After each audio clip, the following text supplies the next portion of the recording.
السلام علیکم دوستوں مسلمان جب بھی ہدایت و جہاد کے راستے سے دور ہوئے تو غلامی اور ذلت ان کا مقدر بن گئی۔ ہمارا تابناک ماضی ہماری پہچان ہے۔ تاریخ اسلام میں خلفائے راشدین کے بعد بہت سے مجاہدین اور سلاطین گزرے جو بہت مشہور ہوئے اور جنہوں نے صلیبیوں کے دانت کھٹے کیے۔ ان میں میرے پیر و مرشد سلطان صلاح الدین ایوبی، سلطان عماد الدین زنگی، سلطان نور الدین زنگی، سلطان رکن الدین بیبرس، سلطان علی ارسلان وغیرہ شامل ہیں۔ میں تاریخ اسلام سے ایک ایسے عظیم مجاہد کا ذکر کرنے جا رہا ہوں جن کے نام سے بہت کم لوگ واقف ہیں، جنہوں نے مسلمانوں کی آزادی کی جدوجہد کے لیے جہاد کا راستہ اپنایا اور بہت سی قربانیاں دی، اور اس طرح مسلمانوں کے لیے ایک روشن دور کا آغاز ہوا۔ خلافت عباسیہ کا خاتمہ ہو چکا تھا اور اس وقت تمام ترک قبیلوں کی صورت میں رہتے تھے۔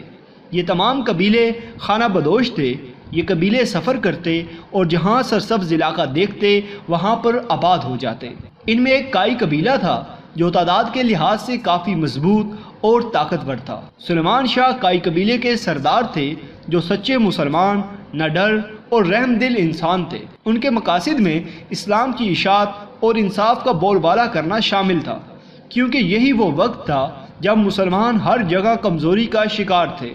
منگول ہلاکو خان کی سربراہی میں بڑھتے چلے آ رہے تھے اور خلافت عباسیہ کے بعد سلجوق سلطنت ان کی منزل تھی۔ بازنطینی سلطنت کے صلیبی اپنی سازشوں کے جال بن رہے تھے۔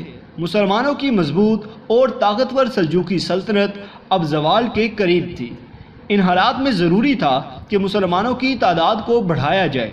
سردار سلیمان شاہ کے 4 بیٹے تھے جو بہت بہادر اور جنگجو تھے۔ سلیمان شاہ تمام ترک قبائل کو متحد کرنا چاہتے تھے تاکہ مسلمانوں کو صلیبیوں کی ریشہ سے بچایا جا سکے۔ شام کے علاقے حلب پر سلطان صلاح الدین ایوبی کے پوتے سلطان ملک العزیز ایوبی کی حکومت تھی، جبکہ اناطولیہ میں سلجوق سلطان علاء الدین کیقوباد کی حکومت تھی۔ صلیبی دونوں سلطانوں کو آپس میں لڑوانا چاہتے تھے تاکہ اس خطے میں مسلمانوں کو کمزور کر کے ان کا خاتمہ کر سکے۔ سردار سلیمان شاہ نے ان سازشوں کو ختم کرنے میں بڑا کردار ادا کیا، جس کی وجہ سے ایوبی سلطان پھر سے کائی قبیلے کے دوست بن گئے اور سلجوق سلطان کی بھتیجی حلیمہ سلطان کی سردار سلیمان شاہ کے بیٹے ارطغرل غازی سے شادی ہو گئی۔ سردار سلیمان شاہ کی وفات کے بعد ارطغرل غازی کائی قبیلے کے سردار بنے۔ وہ بہت ذہین اور بہترین جنگجو تھے۔ انہیں جہادی سوچ ورثہ میں ملی تھی۔ انہوں نے سردار بننے کے بعد صلیبیوں کا ڈٹ کر مقابلہ کیا، ان کی سازشوں کو ناکام کیا اور ان کے مشہور قلعے کارا چاہسار کو فتح کیا۔ بہادری، شجاعت اور وفاداری کی وجہ سے سلطان علاء الدین کیقوباد نے ارطغرل غازی کو تمام اغوز قبائل کا سردار اعلیٰ اور اناطولیہ کے سرحدی علاقے جو بازنطین کے قریب تھے ان کا نگران بنا دیا۔ ارطغرل غازی کے ہاں 3 بیٹے گندوز، ساوچی اور عثمان پیدا ہوئے۔ عثمان بھائیوں میں چھوٹے تھے۔ ارطغرل غازی نے ان کی دینی اور جنگی تربیت کی اور وہ بڑے ہو کر والد کے شانہ بشانہ جہاد میں شامل ہوتے رہے۔ سلطان ارطغرل غازی ایک مقصد کے لیے لڑ رہے تھے۔ انہوں نے منگولوں کے بڑے بڑے سپہ سالار قتل کیے، جن میں نوجان اور آلنچک مشہور ہیں۔ سلجوق سلطنت منگولوں کے ہاتھوں ختم ہو چکی تھی۔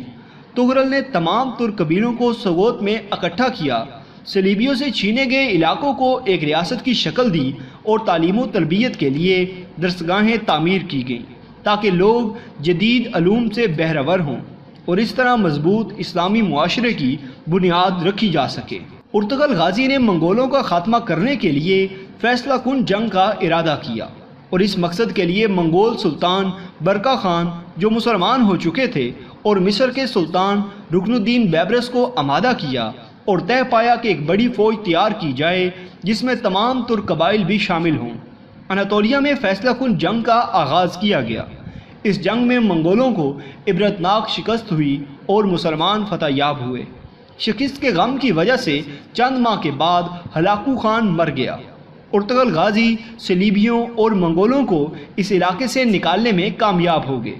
سوگوت اب ایک ریاست بن چکی تھی۔ ارطغرل غازی کی وفات کے بعد ان کے چھوٹے بیٹے عثمان کائی قبیلہ کے سردار بنے اور ریاست سوگوت کو مضبوط کرتے رہے۔ وہ اب ریاست سوگوت کے سلطان کہلائے جاتے تھے۔ 1299 میں خلافت قائم کی جو خلافت عثمانیہ کے نام سے مشہور ہوئی۔ سلطان عثمان غازی اپنے والد ارطغرل غازی کی طرح دلیر اور باصلاحیت مجاہد تھے۔ انہوں نے اس خلافت کو مضبوط کیا۔ ارطغرل غازی کی اولاد سے سلطنت عثمانیہ کے 7ویں سلطان محمد ثانی، جنہوں نے قسطنطنیہ کو فتح کیا اور نبی کریم صلی اللہ علیہ وسلم کی بشارت کے حقدار ٹھہرے، اور سلطان محمد الفاتح کے نام سے مشہور ہوئے۔ اپنے عروج کے زمانے میں 16ویں صدی سے 17ویں صدی تک یہ سلطنت 3 براعظموں پر پھیلی ہوئی تھی اور جنوب مشرقی یورپ، مشرق وسطیٰ اور شمالی افریقہ کا بیشتر حصہ اس کے زیر نگی تھا۔ سلطنت عثمانیہ پر 1299 سے 1922 تک 623 سالوں میں 36 سلاطین نے فرما روائی کی، مسلمانوں کو ایک پرچم تلے جمع کیا۔ بلا شبہ یہ دور مسلمانوں کی عظمت اور عروج کا دور تھا۔ اس دور میں مسلمان جہاد کرتے رہے۔ یہودی اور صلیبی ہمیشہ سلطنت عثمانیہ کے جاہ و جلال سے لرزاں رہتے تھے۔ اللہ پاک عظیم مجاہد ارطغرل غازی اور سلطان عثمان غازی پر اپنی رحمتیں نازل فرمائے اور ان کے درجات بلند فرمائے۔ آمین ثم آمین یا رب العالمین۔ تو دوستو یہ تھی ہماری آج کی ویڈیو۔ اگر آپ کو ویڈیو پسند آئی ہو تو اس کو لائک ضرور کیجئے گا۔ اس کے متعلق کوئی بھی سوال یا تجویز آپ دینا چاہتے ہیں تو کمنٹ باکس میں اپنی رائے کا اظہار ضرور کریں، اور ہمارے چینل کو سبسکرائب کرتے ہوئے ساتھ موجود گھنٹی کا بٹن بھی دبا دیں۔ شکریہ۔